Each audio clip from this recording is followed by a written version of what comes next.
When I was a young officer, they told me to follow my instincts, to go with my gut.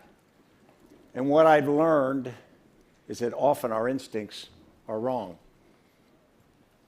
In the summer of 2010, there was a massive leak of classified documents that came out of the Pentagon. It shocked the world, it shook up the American government, and it made people ask a lot of questions because the mere amount of information that was let out and the potential impacts were significant. Now, one of the first questions we asked ourselves was, why would a young soldier have access to that much information? Why would we let sensitive things be with a relatively young person? In the summer of 2003, I was assigned to command a Special Operations Task Force. And that task force was spread across the Mideast to fight al-Qaeda.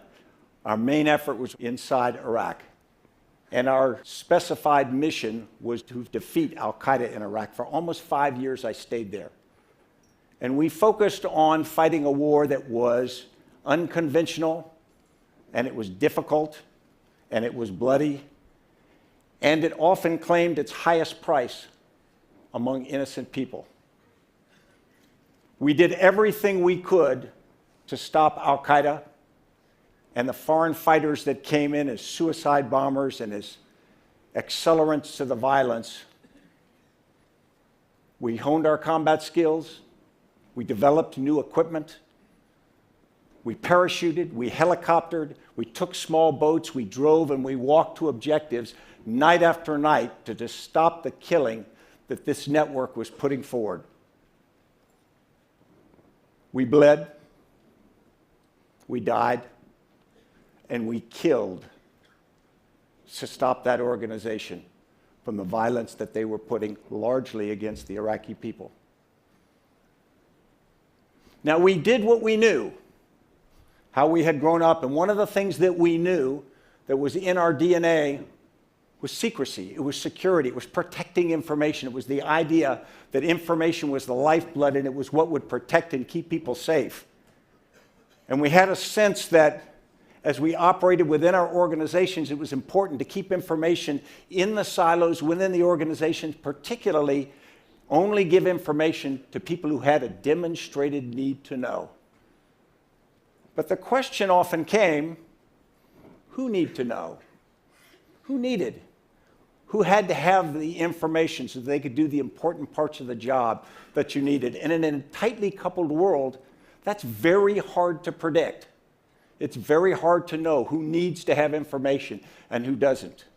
I used to deal with intelligence agencies, and I'd complain that they weren't sharing enough intelligence, and with a straight face, they'd look at me and they'd say, "What aren't you getting?" I said, if I knew that, we wouldn't have a problem. But what we found is we had to change. We had to change our culture about information. We had to knock down walls. We had to share.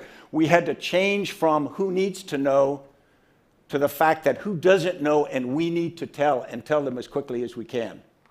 It was a significant culture shift for an organization that had secrecy in its DNA. We started by doing things by building, not working in offices, knocking down walls, working in things we called situational awareness rooms.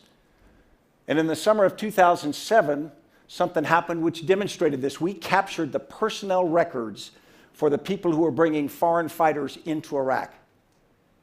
And when we got the personnel records, typically we would have hidden these, shared them with a few intelligence agencies, and then tried to operate with them. But as I was talking to my intelligence officer, I said, "What do we do?" And he said, "Well, you found them, our command. You can just declassify them." And I said, "Well, can we declassify them? What if the enemy finds out?" And he says, "They're their personnel records." So we did. Now, a lot of people got upset about that.